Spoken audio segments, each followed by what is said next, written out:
As I drove back down that ridiculous driveway, my phone rang. Unknown number. Hello, Helena. The voice was familiar, but I couldn't place it immediately. Yes, it's Camilla. Where are you living now? My stomach dropped. How had she gotten my cell number? I'd forgotten I'd given it to her father's old insurance agent weeks ago. Why? I wanted to make sure you're okay. You left so suddenly, and I've been worried. Worried? Right. The same woman who'd given me 30 days to get out of my home was suddenly concerned about my welfare. I'm fine, Camila. Is there something you need? Can't I just check on my stepmother? Something in her tone made my skin crawl. Sweet, concerned, completely fake. This was the same woman who'd called me a burden and counted down the days until I was gone. I have let her go, I said. Helena, wait. I hung up and immediately regretted answering in the first place. How had she even gotten this number? And more importantly, why was she suddenly interested in my whereabouts? But I pushed the thought away. I had bigger things to worry about, like the fact that I just landed a job that seemed too good to be true, working for a man who was either the answer to my prayers or about to become my biggest mistake. As I pulled into the parking lot of the extended stay motel I'd been calling home, I couldn't shake the feeling that my life was about to change in ways I couldn't imagine. And honestly, after the month I'd had, I was ready for anything. That's when I realized I was wrong about everything. Moving into Alexander's mansion was like stepping into a different world. My suite was bigger than most apartments, with a bedroom, sitting area, and private bathroom that had more marble than a Roman palace. Sarah gave me the tour while Alexander worked in his office. Breakfast is at 8 o'clock, lunch at noon, dinner at 7 o'clock, she explained, her voice as crisp as her perfect outfit. Mr. Cross likes routine. He'll tell you his medical needs, but honestly, they're minimal. The accident affected his legs, not his independence. We passed a swimming pool that belonged in a resort, and a gym that made my old community center look like a closet. How long have you worked for him? I asked. 3 years, since right after his accident. Something in her tone suggested there was a story there, but she didn't elaborate. That evening, I knocked on Alexander's office door. Come in, he called.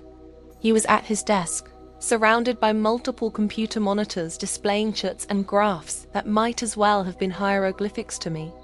How are you settling in, Helena? Fine, thank you. I was wondering if we could go over your daily routine, medications, that sort of thing. He swiveled his chair to face me. No medications. I do physical therapy 3 times a week. A therapist comes here. Otherwise, I just need someone around in case of emergencies and to help with things that require itching high shelves. I smiled at that. I'm 5'4". I'm not sure I'm your solution for high shelves. Fair point. He gestured to a chair. Sit for a minute. Is that? Noting how he seemed more relaxed than during our interview. Can I ask you something? Shoot. Why specifically an older caregiver? Most people want young, energetic help. His face darkened. Because young women see a rich man in a wheelchair and think either how sad or how convenient. The sad ones want to fix me. The convenient ones want to marry me. And older women are past the age where they need a man to define them. Usually, I was mulling that over when Sarah appeared in the doorway. Mr. Cross, the files you requested about the previous caregivers. Previous caregivers. Something about the way she said it made my antenna go up. Thank you, Sarah. Just leave them on the desk. After Sarah left, I couldn't help myself. 4 caregivers in 6 months seems like a lot. Alexander's jaw tightened. It is. What happened to them? The first one decided I needed saving from my depression and kept pushing therapy I didn't want. The second one was more interested in my wine cellar than my welfare. The third one thought she could seduce her way into my will. And the fourth, Maria left suddenly, said she couldn't continue, but I suspected there was more to it. I later discovered she'd been asking too many questions about my finances and daily routine. That seemed odd. Did something happen? I thought she was different. Professional, competent kind. We developed what I thought was a friendship. Then one morning, I woke up and she was gone. Left a note saying she couldn't continue. There was something he wasn't telling me. I could feel it. But before I could ask more questions, my phone rang. Unknown number again. "Excuse me," I said to Alexander, stepping into the hallway. "Hello, Helena." "Thank goodness. I've been trying to reach you." "Camila again."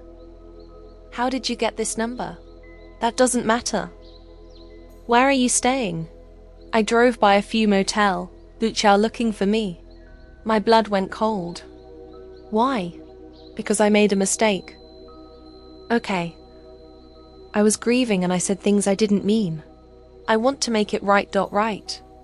The woman who literally counted down the days until I was homeless suddenly wanted to make things right. "Camila, I'm fine. I have a job. I have a place to live. You don't need to worry about me." "A job? Where? Doing what?" The urgency in her voice set off every alarm bell I had. "Why does it matter?" "Because you're family, Helena. Despite everything, you're the only family I have left." "Family?" "From the woman who told me I was never really family in the first place." "I have to go," I said. "Helena, wait. Can we meet for coffee? I have something important to tell you about Dad's estate. Something I should have mentioned earlier." My blood stopped flowing. "What about the estate?" "Not over the phone." "Can you meet me tomorrow? That little cafe on Sunst where you and Dad used to go." Against my better judgment, I agreed. After I hung up, I stood in the hallway trying to process what had just happened. First, Camila was looking for me at motel. Then she suddenly wanted to make amends. And now there was something about my husband's estate she hadn't told me. When I went back into Alexander's office, he took one look at my face and frowned. "Everything okay?" "I'm not sure." I sat down heavily. "Mr. Cross, can I ask you a personal question?" "Alexander." "Andy's. When you do background checks on your employees, how thorough are they?" His expression grew serious. "Very thorough." "Why?" "Because I think I'm about to discover that someone I trusted has been lying to me about more than just my living situation." Little did I know that was just the tip of the iceberg. The next morning, I stood in front of my closet, Alexander's guest suite closet, trying to decide what to wear to meet someone who'd thrown me out of my home, but now claimed to have important information about my dead husband's estate. Business casual seemed appropriate for potential betrayal. I found Alexander in his home gym, working out on a modified weight machine that looked like it cost more than my car. He was wearing a tank top, and I was surprised by how muscular his arms and shoulders were. Apparently, losing the use of your legs didn't mean you gave up on fitness. "Good morning," I said, trying not to stare. "Morning. You look like you didn't sleep well." I didn't. "I keep thinking about this meeting with my stepdaughter. She mentioned something about my husband's estate that she should have told me earlier." Alexander stopped mid-rip and looked at me seriously. "Helena, did you have a lawyer review your husband's will and estate documents?" I felt my cheeks get hot. "No, I trusted Camilla to handle everything. She said it was all straightforward." "Never trust family with legal matters unless they're your lawyer," he said bluntly. "Want me to have my attorney take a look?" "I couldn't ask you to doff it." "You're not asking. I'm offering. And after 30 years in business, I've learned that when someone suddenly wants to make things right, it's usually because they've been caught making things wrong." An hour later, I sat across from Camila at the little cafe where my husband and I used to share Sunday brunch. She looked nervous, fidgeting with her coffee cup and checking her phone constantly. "You look good," she said when I sat down. "I was worried you'd be struggling." "I'm fine. Where are you staying?" "I tried to find you to apologize sooner. But Camila, you said you had something to tell me about your father's estate." She took a deep breath. "Right. The thing is, there was a life insurance policy. I found the paperwork when I was going through Dad's files." My stomach dropped. "What kind of life insurance policy?" "A big one. $300,000. She wouldn't meet my eyes with you as beneficiary. But here's the thing.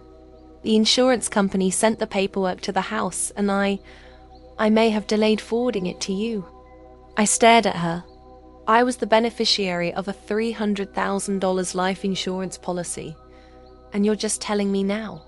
"I was going to tell you, but then you got so upset about the house, and I thought maybe it would be better to wait until you were more settled."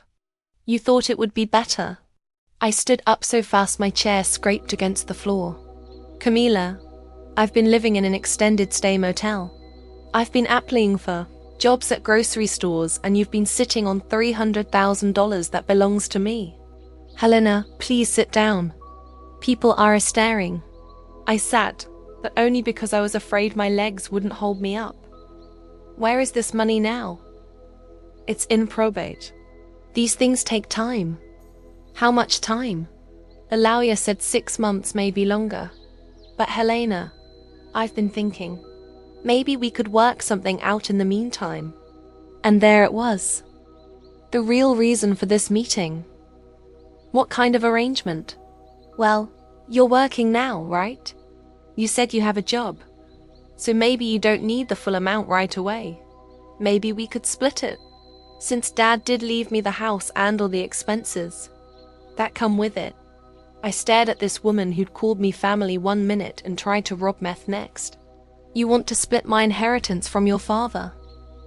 "Our father," she corrected quickly.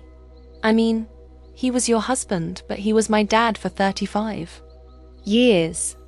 And honestly, Helena, 300,000 is a lot of money for someone your age. What are you going to do with it all?" What was I going to do with it? Maybe not worry about dying homeless and broke. Maybe have some security for the first time since my husband passed away. Maybe not feel like a charity case. But I didn't say any of that. Instead, I pulled out my phone and called the number Alexander had given me. "Robertson and Associates." A crisp voice answered, "This is Helena Morrison. Mr. Cross asked me to call about reviewing some estate documents." "Of course, Mrs. Morrison. Can you come in this afternoon at 3 o'clock? I'll be there." I hung up and looked at Camilla, who'd gone pale. "Helena, what are you doing?" "Getting Alauya. Apparently, I should have done that months ago." "You don't need Alauya. This is family business." "No, Camila. This is business. And from now on, that's exactly how I'm going to treat it." I left her sitting there and drove back to Malibu, shaking with anger and something else I couldn't quite identify. When I walked into Alexander's office, he took one look at my face and shut his laptop. "That bad?" "Worse, there's a $300,000 life insurance policy that she's been hiding from me. She wants to split it because, and I quote, 300,000 is a lot of money for someone my age." Alexander's expression went dark. "She's been stealing from you. Apparently your lawyer can see me at 3. Good. Helena, I need to tell you something else." Something in his tone made me sit down. "What?" "I had my security team do some preliminary search on your stepdaughter after you mentioned her yesterday." My heart started pounding. "What kind of research?" "Basic public record stuff. Court filings, credit reports that are public domain." "What I found was concern enough that I've ordered a deeper investigation." The room started spinning. "She's broke. Worse than broke. She's desperate. And desperate people do desperate things." I thought about the way she'd been asking where I was staying, How she tried to find me at motel. Alexander, what if she wasn't just trying to apologize? What if she was trying to figure out my situation? Because she wants to know if you found another source of income, finished someone she could potentially target. That's when I realized I was wrong about everything I thought I knew about my stepdaughter. But what I discovered next would make her previous betrayal look like a kindness. I was still processing the news about Camila's debts when I heard a car door slam in the driveway. Alexander and I both looked toward the window. "Are you expecting someone?" he asked. "No, but my stomach was already dropping because I recognized that engine sound. My husband had always said Camila's BMW needed a tune-up." Sarah appeared in the doorway, looking flustered. "Mr. Cross, there's a woman here claiming to be Mrs. Morrison's daughter. She says it's urgent." "Stepdaughter," I corrected automatically. "And it's never urgent with Camila unless it involves money." Alexander studied my face. "Do you want me to have security escort her off the property?" For a moment I was tempted, but then my curiosity got the better of me. "No. Let's see what she wants." 5 minutes later, Camila walked into Alexander's office, and I watched her face change the moment she saw their surroundings. Her eyes went wide, taking in the expensive furniture, the wall of flowers, the view of the ocean. Then she saw Alexander, and I swear I could practically see the dollar signs appearing in her pupils. "Helena, I'm so sorry to bother you at work, but I was so worried when you left the cafe. I followed you partway and saw you turn toward Malibu. Then I found this address through your employer lookup." She stopped mid-sentence, staring at Alexander. "I'm Camila Stevens, Helena's stepdaughter." Alexander nodded politely. "Alexander Cross." I watched Camila process the name. Her fake concerned expression shifted to something calculating. Cross as in Cross Technologies, among other things.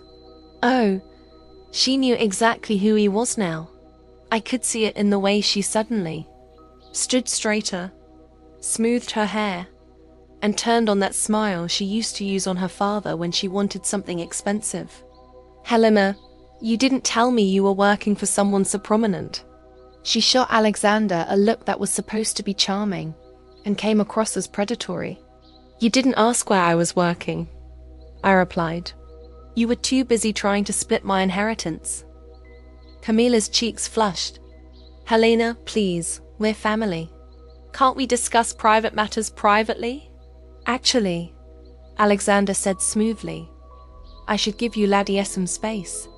"Helena, I'll be in the pool if you need anything." As soon as he was gone, Camila practically bounced on her toes. "Helena, oh my God, do you know who that is?" "My employer. He's worth almost $3 billion. I looked him up on the drive over. He's one of the richest men in California under 50. And you're working as his caregiver. This is perfect." Something cold settled in my chest. Perfect for what? Camila sat down in Alexander's chair like she owned the place. "Helena, think about this opportunity. You're living in his house, taking care of him, earning his trust. A man like that, isolated, dependent on others, he probably gets lonely." "Camila, stop right there. No, listen to me. You're an attractive woman for your age. You're kind, caring, available, and he's a wealthy man who's probably vulnerable after his accident. This could solve both our problems." I stared at her. "Both the problems?" "Well, you need financial security and I need to get out of this debt situation. If you could just, I don't know, get closer to him. Make yourself indispensable. Men like that often marry their caregivers." The room went silent, except for the sound of blood rushing in my ears. "You want me to seduce Alexander Cross for his money? I want you to secure your future and maybe remember who your family is when you do." I stood up slowly. "Get out, Helena. Get out of this house right now, or I'm calling security." "You're being ridiculous. I'm trying to help you." No, you're trying to. Use me just like you used your father's love for you to manipulate him. Just like you used my grief to steal from me. And now you want me to become some kind of con artist. Camila's mask finally slipped completely. Fine, be stupid, stay poor. But don't come crying to me when you realize you wasted the opportunity of a lifetime. I won't, because I finally understand what kind of person you really are. After she left, I sat in Alexander's office shaking, not just from anger, but from the realization of how close I'd come to losing more than just my home and money. I'd almost lost my integrity. When Alexander came back 20 minutes later, his hair still damp from the pool, he took one look at my face and closed the door behind him. What did she want? I couldn't look at him directly. She wanted me to seduce. You for your money, so we could both benefit from your wealth. I expected shock or anger or disgust. Instead, Alexander just nodded grimly. That's what I was afraid of. You knew? I suspected. Helena, I need to tell you something about Maria, my last caregiver. Remember I said she left suddenly? That wasn't the whole truth. I discovered she was asking suspicious questions about my finances and routine. When I confronted her, she quit immediately. Why? Because I discovered she was feeding information about my daily routine, my finances, my personal life to someone who was planning to blackmail me, someone who was very interested in my relationship, status, and how isolated I was. My blood ran cold. Who? We never found out. But whoever it was had done their research on vulnerable wealthy men. Maria was just the inside source. I thought about Camila's questions about where I was staying, her sudden interest in my welfare, her calculated reaction to seeing Alexander's wealth. Alexander, I think my stepdaughter might be more dangerous than either of us realized. That's when my phone rang. Unknown number. I looked at Alexander and he nodded. I answered, Helena, it's me again. I think we need to have another conversation. But what I discovered next made me realize Camila's visit was just the beginning. The next morning, I woke up to find 17 missed calls from Camilla. 17 before 8 a.m. That's either desperation or insanity. And with Miss Stepdaughter, it could honestly be both. Alexander was already in his office when I brought him coffee. Rough night? Heist, noting my expression. Camila called 17 times. I'm starting to think she's lost her mind, or she's realized she's losing control of the situation. He gestured to his computer screen. My investigators sent an update. Want to hear something interesting? I sat down, bracing myself. Hit me. Your stepdaughter has been researching wealthy disabled men online. Public records show she's been searching property records, court filings, and social media for information about men. Your stepdaughter appears to have a pattern of targeting vulnerable family members and acquaintances. Evasive complaints from people in 3 different states. But are these actual crimes or just family disputes? That's what we're trying to determine. Some of the allegations are serious enough that we're considering opening a formal investigation. Mr. Chin leaned forward. Detective, what exactly are you investigating? Potential fraud, elder manipulation, and harassment. Nothing proven yet, but the pattern is concerning enough that we want to document everything properly. 3 deaths, 3 families destroyed, and he'd almost been number 4. What I discovered next would make me realize just how lucky I was to be alive. The next few days passed in a blur of police interviews, legal meetings, and the surreal experience of watching Miss Stepdaughter being arrested on the evening news. Local woman arrested on fraud charges. The anchor announced as Camila's mugshot filled the screen. Camila Stevens is accused of harassment and filing fraudulent insurance claims. Alexander muted the TV. How are you holding up? I feel like I've been living in someone else's life. A month ago, I was a homeless widow. Now I'm apparently a witness in a criminal investigation. The insurance company called. Alexander said gently. They're releasing your husband's life insurance immediately. The police investigation convinced them that Camila's allegations were malicious. $300,000. Financial security for the first time in months. But somehow it felt less important than it had a week ago.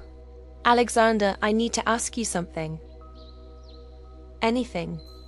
When this is all over. When Camila's in prison and the media attention dies down. What happens to us? He looked confused. What do you mean? I mean, you hired me as a caregiver. Now you're protecting me from a criminal investigation and paying for lawyers I could never afford. At some point, people are going to say, I manipulated you. Just like Camila claimed I manipulated her father. Alexander moved his wheelchair until he was directly in front of me. Helena, do you think you manipulated me? No. Do you think I'm so weak-minded? That I can't tell the difference between genuine feelings and manipulation? No. But then stop worrying about what people will say. I've spent 3 years in this house barely trusting anyone, convinced that my accident made me vulnerable to people. You wanted to use me. You didn't see a disabled billionaire. You saw a man who needed Simeon to care about him as a person. Alexander, marry me. The words hung in the air between us. What? Marry me. Not because you need financial security, and not because I need a caregiver. Marry me because I love you and because I think you love me, too. Before I could answer, Sarah burst into the room. Mr. Cross, I'm sorry to interrupt, but there's been a development. What kind of development? Camila Stevens made bail and she's here. We could hear her before we saw her screaming at the security guards outside. I have a right to see my stepmother. Helena, you have to help me. Alexander grabbed his phone. Security, do not let her on the property under any circumstances. But Camila's voice carried through the windows. Helena, I know you're in there. You can't just abandon family. I'm sorry about everything, but I need you now. She sounds desperate. I said she is desperate. Helena, the prosecutor told my lawyer that they're building a case against her. It's going to take time. But they think they have enough evidence for fraud charges. How long will this take? Months, maybe longer. But Helena, that doesn't matter. Right now. What matters is that you're safe and you're not going back to that life. We watch it from the window as police arrive to arrest Camila for violating her restraining order. As they put her in the patrol car, she looked up at the house and screamed, This isn't over, Helena. You'll regret this. All of this would have been mine. As the police car drove away, Alexander took my hand, so he said quietly about that proposal. What I said next would change both our lives forever. 6 months later, I stood in front of the bathroom mirror in our bedroom. Our bedroom. Because I'd said yes to Alexander's proposal, putting on earrings for our small wedding ceremony. The doorbell rang, followed by Sarah's voice. Mrs. Morrison, the guests are arriving. Mrs. Morrison. In 2 hours, I'd Mrs. Cross. At 65 years old, I was getting a second chance at love with Eamon, who saw me as more than just a caregiver or a burden. Camila's criminal case was still working its way through the courts. She'd been denied bail after violating multiple restraining orders and was awaiting trial. Her lawyer had contacted us several times trying to negotiate some kind of plea deal, but we'd refused all contact. My phone buzzed. Text message from unknown number. Helena, it's me. They gave my phone privileges. We need to talk. I deleted the message without reading it twice. The ceremony was perfect. Small, intimate. Held in Alexander's garden overlooking the ocean. My sister Mary flew in from Phoenix, along with a few of Alexander's closest friends and business associates. No drama, no reporters, no family members trying to steal anything. During the reception, Alexander's phone started ringing. He glanced at it and frowned. Unknown number. Don't answer it, I said. But it kept ringing. Different numbers, that constant calls. Finally, Alexander turned off his phone. Probably reporters. We were cutting the cake when Sarah approached us, looking uncomfortable. Mrs. Cross, I'm sorry to interrupt, but we've been getting calls all day. Same person using the jail's phone system. The caller ID shows the county jail. My stomach dropped. Camila, should I call the police? No. SH is allowed to make phone calls from jail, but we don't have to answer them. But the calls didn't stop. They continued through the night, through our honeymoon weekend, through the following week.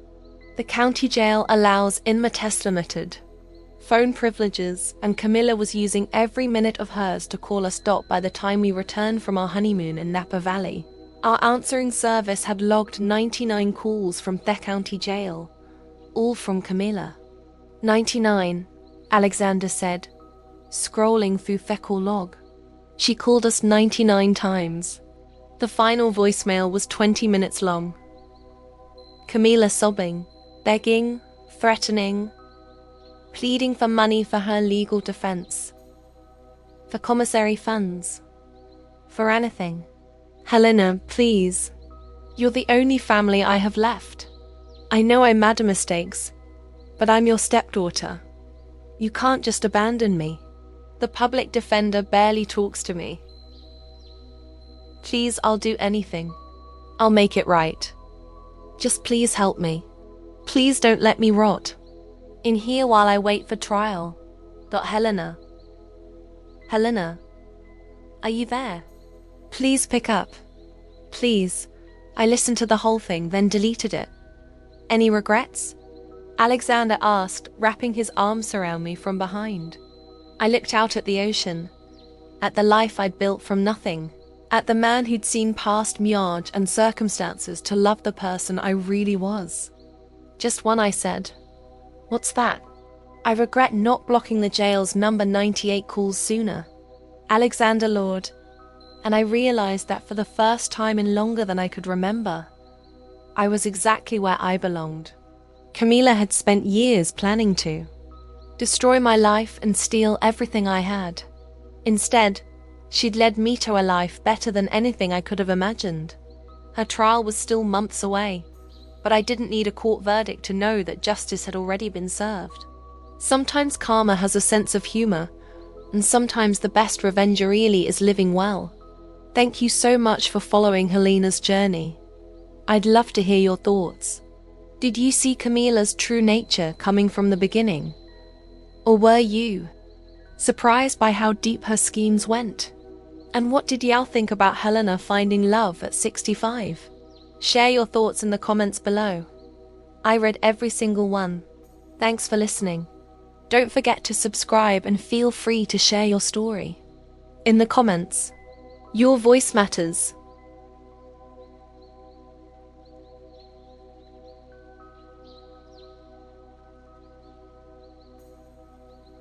In situations similar to mine, my stomach turned.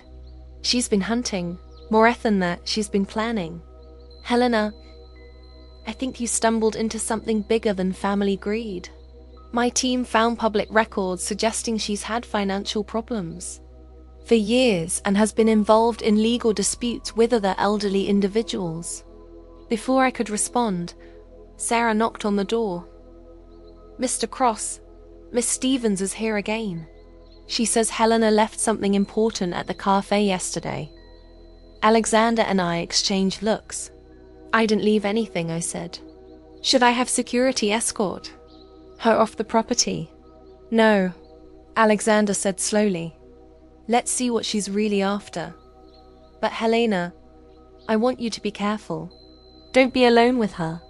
Camila was waiting in the living room, wearing a dress that cost more than most people's mortgage. Payments, When she saw me, her smile wassailed teeth and no warmth. "Helena, there you are. You forgot this yesterday." She held up a small wrapped package. "I didn't forget anything because I didn't bring anything." "Oh, but you did. It's a gift from me to you. An apology for everything that's happened." Against my better judgment, I took the package. Inside was a silver bracelet that looked expensive and completely unlike anything Camilla had ever given me. "It's beautiful," I said carefully. "But I can't accept this." "Of course you can. We're family." She glanced around the room, her eyes calculating. "This is quite a place. You must be very comfortable here." "I have a job, Camilla. That's all." "Oh, I'm sure it's just a job." Her tone suggested she thought otherwise. "But Helena, can we talk privately about Dad's estate? There are some complications I need to discuss with you." Every alarm bell in my head was going off. "What kind of complications?" "Legal ones.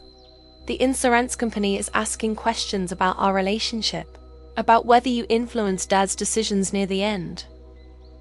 They think there might have been elder abuse." The words hit me like a physical blow. "What are you talking about?" "I'm trying to protect you, but they want to investigate. Unless we can show them that you're financially stable now, that you don't need Dad's insurance money." She let the implication hang in the air. That's when I realized what she was really doing. She wasn't just trying to steal my inheritance. She was trying to blackmail me into compromising Alexander. What would you do if someone threatened to destroy your reputation to get what they wanted? Because that's exactly what my stepdaughter was doing. I told Alexander about Camilla's threat the moment she left. He listened without interrupting, his expression growing darker with each word. "Elder abuse accusations," he said finally. "She's trying to scare you into giving up your inheritance voluntarily. Can she do that? Can she really make the insurance company investigate me? She can try to plant seeds of doubt. But Helena, you didn't abuse anyone. You loved your husband. And anyone who knew you both could testify to that. But fighting it would cost money I don't have. You're not alone in this."